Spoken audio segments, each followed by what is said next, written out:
Is he gone, Frank? I mean, is he gone? I don't want to bullshit you, Ken. I think he went. I think he's gone. When Jesse told me that that was going to happen, I wasn't terribly surprised. I thought it made sense dramaturgically. And then when I read the script, I found it shocking and emotionally devastating. We didn't really have a death scene for Logan, and that was obviously intentional. We wanted to capture a feeling of death that people experience in the modern era of separation, of communication over phone and email. These things happen in all our lives, with our parents or anyone you love, anybody in your life, and something happens and they're just gone. I think it's going to have an extraordinary impact. We were sort of told ahead of time before we got the script what episode 3 was going to be about, but the way that it starts out for Roman with the disappointment that Dad's probably actually not going to go to his son's wedding. Are you going to make it at all? We got him some, Combined with having to have that conversation with Jerry, I feel like professionally it's the worst day of his life, and personally it's one of the worst days of his life too. What's going on, Roman? He has no idea how much worse it's about to get. Your dad is very sick. He's very, very sick. What? Being in that frame of mind for 2 weeks at a time is not healthy. To some extent, this is just, my job, and I'm trying to keep the emotional stakes up and put the character through that, and then go home. But the problem with that is going home, yeah, that was Roman going through that, but physically, I actually had to go through that, so I was sort of, it's this weird disconnect of feeling physically like I've gone through some sort of emotional trauma, but I haven't. I found it was better for me to pull out of it completely so that it could be fresh still, because for me, staying in means that it dulls and it's not good. You are trying to live with and embody the death of a parent.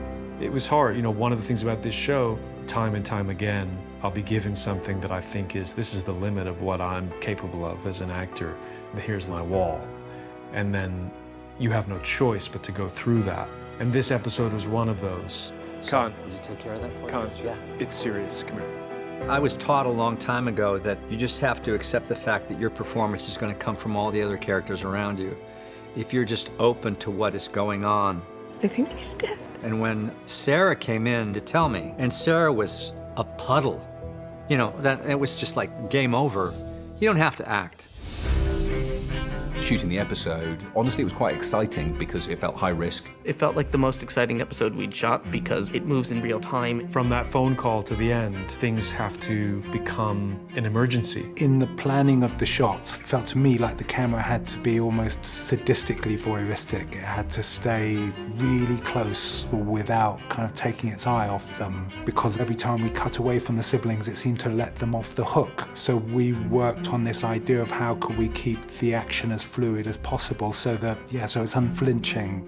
Mylod tried to credit me with this, but I think he was trying to be generous. It was his idea. Kieran and I had spoken about it. I think actually it might have been Kieran's idea. And we thought, what if we actually ran that whole sequence as one once we've done everything else? And so when we came into shoot, I asked, are we still doing that? And he went, oh, good idea. Oh, good. To try to make it seem like it was my idea. Very nice guy. But that is what we ended up doing. We shot 5 or 6 days of the sequence bits, and then we ran the whole thing. As it turns out, it's like a 27-minute long scene. It was like a 28-page scene, I think, which is very, very, very long.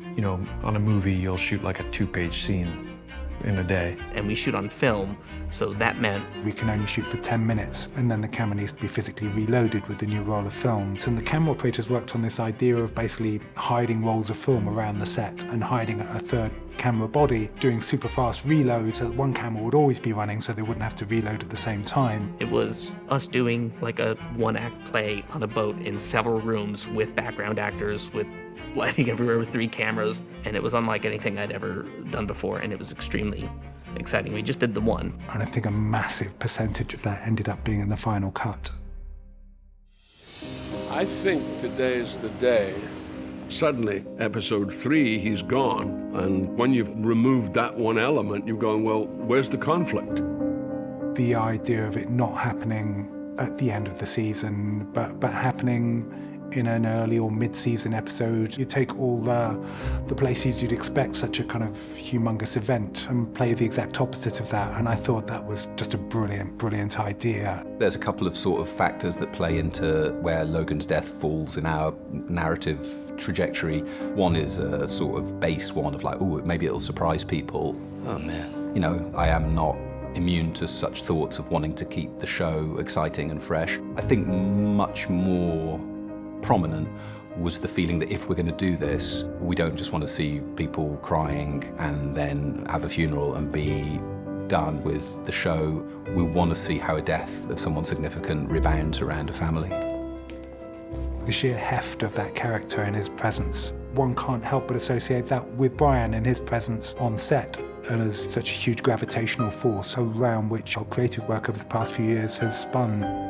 When you're playing a part that is removed in that way, yeah, it has an effect on you. You feel, hang on, this is one of the greatest pieces of work I've ever been involved in, and suddenly it's no more. But it's also, it reflects what our existence is about, because we're here for a time and then we're gone.